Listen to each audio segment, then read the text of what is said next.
Okay, so imagine you are using a Notion on a flight with a bad Wi Fi. Your co workers are editing the same page from another city at the same time. Both of you keep dropping offline for a few seconds here and there. And when your internet comes back, your edit just merge in perfectly. No pop up asking which version to keep, nothing. That's not luck. There's a specific kind of data structure called a CRDT. Sound fancy, but honestly, the simplest version of it is like 10 lines of Python. Let's just build it. So CRDT stands for conflict free replicated data type. Big name, honestly pretty simple idea once you see it. It's just a data structure that you can update on multiple machines at the same time.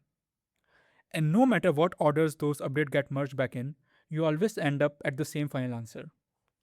No coordinator telling everyone what to do, no lacking, nobody waiting on anybody.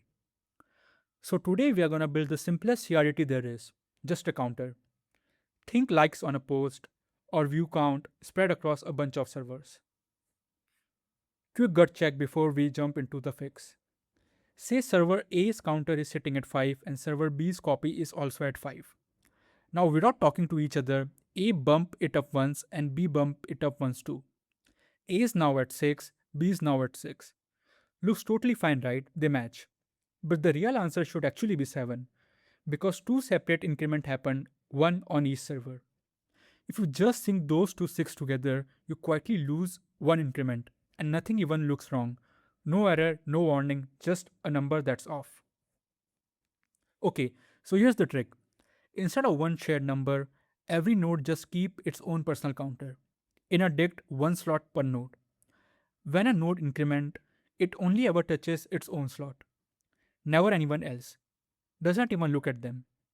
So if node A increment twice, its own slot just goes to 2. B and C don't even need to know what happened yet. Now when two nodes sync up, here's what happens. For every node slot, we take the max of what I have and what the other one has. Not the sum, the max. That's important.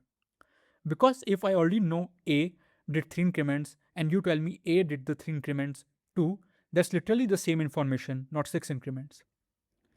Taking the max is what protects us from double counting. And that's different from the total value, by the way. The total is just the sum of every node own slot all added up.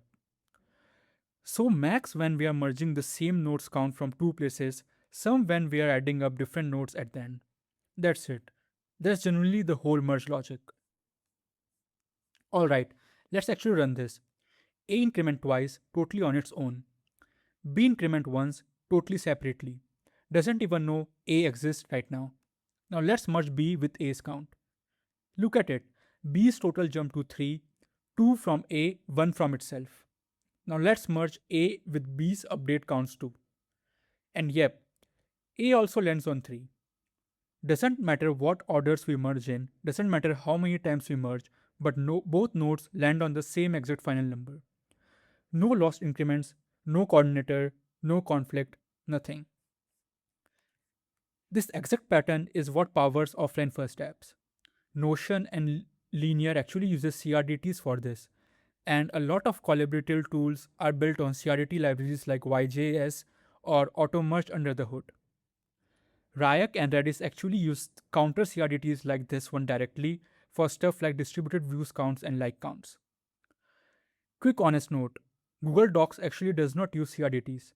It uses something called operational transformation, an older, different technique. Worth knowing that distinction of it ever comes up in an interview. One limitation worth knowing though, a plain G counter can only go up, never down. So if you need a decrement to, like an actual like or unlike button, you do something like a PN counter, which is basically just two G counters, one for increment, one for decrement, subtracted at the end. So that's a fully working CRDT counter. Each node tracks its own slot, increment only touch your own slot, merging just takes the max per slot, and the total is just the sum of everything. That's generally the whole problem. Full course down in the description. If you want a PN counter version next, so it can actually go down to, let me know in the comments. See you in the next one. Peace.